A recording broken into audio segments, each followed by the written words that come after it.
আপনারা জানেন যে গত 18 মাস ধরে আমরা একটা বিশেষ সময় পার করেছি এবং সেনাবাহিনী দেশের শান্তি শৃঙ্খলা রক্ষার কাজে নিয়োজিত ছিল এবং সেনাবাহিনী অত্যন্ত সুশৃঙ্খল ছিল এবং সুন্দরভাবে কাজ করেছে। এটা একমাত্র সম্ভব হয়েছে আপনারা যে সেনাবাহিনীর যে ফাউন্ডেশন যেটা রচিত করেছেন, সেই ফাউন্ডেশনের ফলে আজকে এই সেনাবাহিনী এইভাবে দৃঢ়তার সাথে তাদের কাজগুলো করে গেছে।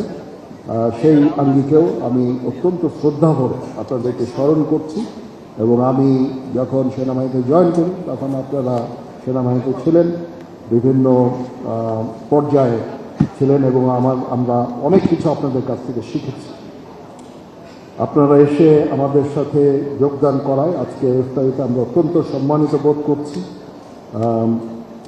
আমরা আপনাদের সুখ সমৃদ্ধি কামনা করছি, আমাদের জন্য দোয়া করবেন, আমরা আপনাদের জন্য দোয়া করি। আপনাদের দেখানো পথ অনুসরণ করে আমরা যেন এগিয়ে যেতে পারি, সেই দোয়া আজকে আপনাদের কাছ থেকে আমরা চাচ্ছি এবং আমরা সবসময় আপনাদের পাশে থাকব।